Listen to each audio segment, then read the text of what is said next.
Okay, there's a quote I've just come across, which I think is very, very good. And the reason being is because so many people, it goes against so many people's advice. So many people believe this not to be true. It is episode 747, March the 13th, 2022. So it's simple. The quote is, be a good quitter. Now, what the fucking hell does that mean, be a good quitter? It means that you have got to sense, you have got to realize when shit isn't working out. You have got to know when you are climbing the wrong ladder, because there's no point climbing a ladder only to find you placed against the wrong building. So I know many, many people who are putting so much effort, and I've got another podcast coming up in the next 2 weeks about this as well, about the possible rewards and the effort you have to put in and the ratios. Going to be a really good episode, I promise you.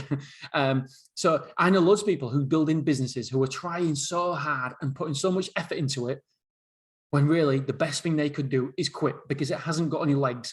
And so the worst advice that anybody can show people is that little picture where you've got two miners, one above each, one on top of each other. They're both mining for gold, and one turns back and quits when he's only literally 2 inches away from the gold, and the other miner's carrying on and going for the gold. That is the worst advice ever, because that means that no matter what the results, you should just carry on. No, you should not. You should look at the data, look at the results, and if it's not working out, you have to know when to throw your towel in. You have to know when to quit. You have to know when enough is enough. And because of that one picture and success stories, like, I can't think of any right now, but you hear the 1 in a million story that comes out. And so everybody says, oh yeah, I can't quit because look at him, he was going to quit. And if he'd have quit, he'd have never got this £1 billion company.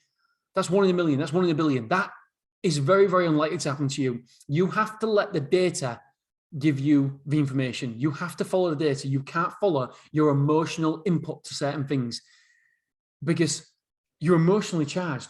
Looking at the result of Man City game. Man City playing. I need to finish this.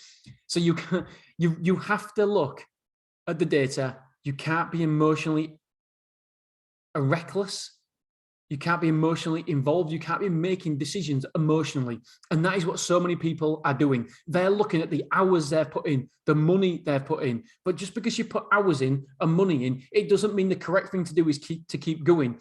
If the data's proving otherwise and pointing otherwise, the best decision you can do is not throw good money after bad.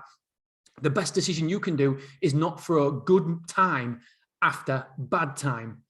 You have to know when to quit. You have to be a good quitter. I promise you, I've quit so many things. So many successful people have quit so many things.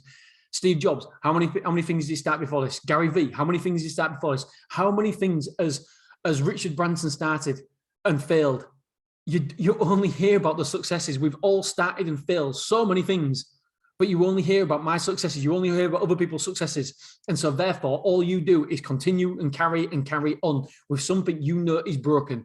Don't be pushing a broken wheelbarrow. It will never get you up the hill. It will never carry you.